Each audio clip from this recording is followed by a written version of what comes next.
The NBA's most disrespected player in the last 30 years is finally getting his flowers. Unfortunately, those flowers are accompanied by way too many damn thorns. What's happening, everybody? Welcome to another episode of Unparalleled Sports Talk with Joe's Kwame Fisher Jones. As always, I am him. And today we're going to jump into the enshrinement of one Carmelo Anthony, one of my personal favorite players of all time. We'll go into where he ranks as far as small forwards and, the Kevin Durant's and all that, probably in the end of the show, although we may not. But I love Carmelo. I loved him as a player. I adored him. I thought he was one of the game's best. But I also recognized early on that Carmelo was judged by a different metric system than every other player. The proverbial goal post, or in this case, the basketball hoop, was always pushed back a little further when you talked about Carmelo. And he joined the list early on as one of the game's most disrespected players. Current members on that list are Larry Bird. People still don't think every time a white player that's any good, he's next Larry Bird. For the longest, Dirk Nowitzki was the next Larry Bird. There will only be one Larry Bird. There will only be one two-time defensive player. There will only be one. Larry Bird made the second team all defensive team twice in his career. Dirk never made any. Any white player that hits a jump shot, Larry Bird. Three-time NBA champion, three-time MVP. There's only one Larry Bird. Still one of the most disrespected. Uncle Moses Malone. Yeah, there was a guy that played before Jordan and competed against Magic and competed against Bird and won the MVP against those dudes. Moses Malone, you might want to do your Googles. Hell of a player. Stephon Marbury should be a Hall of Famer. Wasn't appreciated in his prime. One of the most potent point guards to ever play the game. Stephon was nice. Starbury was nice.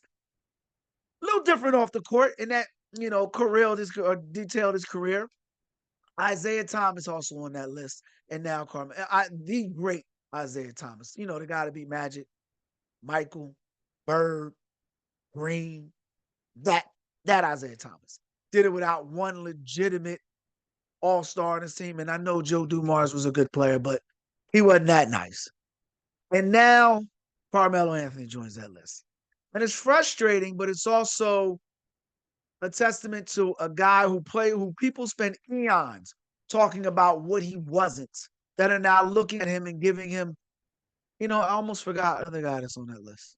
Russell Westbrook, Mr. Triple Double, Mr. Play every minute like it's my last. He reminds me a lot of Allen Iverson, and not always in a good way. He plays the first 5 minutes the same way he plays the last 5 minutes, and that's not good. But going back to Carmelo, because this is his moment to celebrate. The thing about Carmelo that, defined his career, that haunts his career, is that people spend a lot of time pining about what Carmelo was. He wasn't a great defender. He didn't come out and do all the little things. He didn't dig deep when you need. Man, stop it. Carmelo was great at being Carmelo.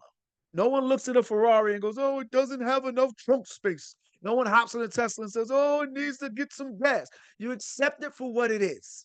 And you relish it, enjoy it, and appreciate it for what it is. Unless you're on that most disrespected list. Unless you're a guy who was a bully on the block, a guy who found a way to combine finesse and aggression and bully ball and make it into a Hall of Fame player. A guy who managed to turn finesse and beat you up and at the same time jab you to death. Beat footwork with beat work. I mean, Carmelo was something special. And the guys in his era always talk about how great he is. He was respected by his peers, his contemporaries, his foes, his compadres, whatever you want to call it. That's what made Carmelo great. And that's what I appreciate the guy. That's what makes me appreciate the guy. He played in an era, it's funny. If you take a step back right now, and one of the things I'm going to try to do in this segment is give Carmelo credit for what he did do. Carmelo played the game. No. Not what you're thinking. Let me bring it back. Carmelo actually physically played the game. 14 of the 19 years he was in the NBA, played 65 or more games. Think about that for a minute. Hold on for a minute. 14 years of 65 or more games. We can't get dudes to play 4 games in a row.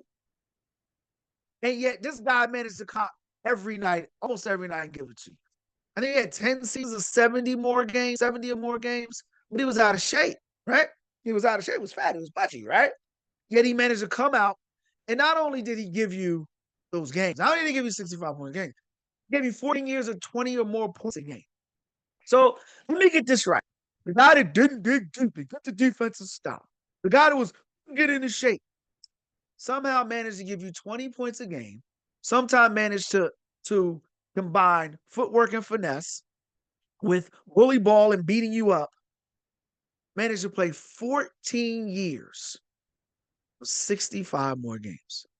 Managed to somehow wind up being the game's 10th most points scored in NBA history. Somehow managed to find his way into 4 gold medals,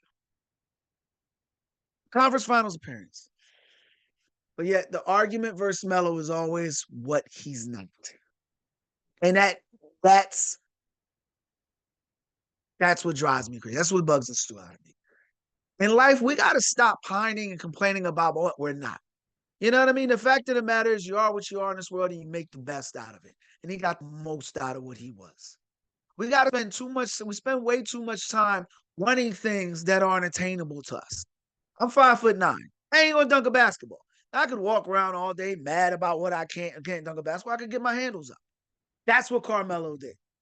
Carmelo was not the high flyer, although he was athletic. He wasn't the high flyer of a LeBron or have the physique of some of these other players, but he managed to somehow always beat these guys to the punch. He managed to somehow it's funny. If Carmelo was a European player, people would say he was one of the greatest scorers of all time. Instead, they act like what he did didn't exist. They act like he wasn't one of the top offensive talents to ever play the game. And I'm going to repeat that because you're going to question that. But give me another player who put those numbers up. Give me another player who could beat you from the 3. Give me another player who could beat you from the 3 and the mid-range. Give me another player who could beat you from the 3, from the mid-range, post you up. Give me another player who could hit you from the 3, hit you from the mid-range, hit you from the post, hit you from the wing. You know it's coming and still manage to bust all over you. And yeah, I know what I just said. It's not going to happen. He was a star in Denver before Nikola Jokic was, before the Joker was. He was a star in New York when New York just needed bright lights. And he was the true definition of a star. The 4 gold medals, they are a testament to his competitive fire. Yeah, you know that competitive fire that a certain non-champion coach, certain non-champion broadcasters, guys that I respect immensely in this realm, they like to question that. And it always starts out with what Melo isn't. He was a guy who didn't dig down defensively. Okay. He was a guy who didn't get enough rebounds.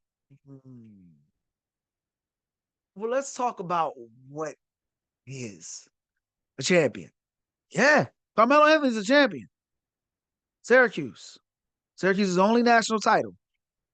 That be him, a true freshman, wet behind the ears. His breath still smelling like Similac. Still managed to come out and give Syracuse his first and only championship. Jim Boeheim is now a champion winning head coach because the guy that didn't dig enough on defense, didn't rebound enough, and was too young to get it done, got it done. And let's spend a little bit more time talking about that. Spend a little bit more time on the 4-time gold medals. That list gets shorter and shorter now. Remember, I asked you, and I'll repeat it. You ain't got to give it to you from the mid-range. You ain't got to give it to you 3. You ain't got to give it to you the post. Give me a guy that's got 4 gold medals. Give me a guy that's played 14 years and 65 or more games. Give me a guy that's giving you 10 years or 20 plus points a game. That room's getting smaller and smaller. But again, it's what he wasn't that was important, right? It's what he didn't do that made you want to say, that's why I don't want this guy on my team. So let's stay in that room. Let's stay on that realm. Let's stay on that road. You know what Carmelo didn't do? Carmelo said, if I'm not driving the bus, I ain't getting on the bus. And that's what defines him.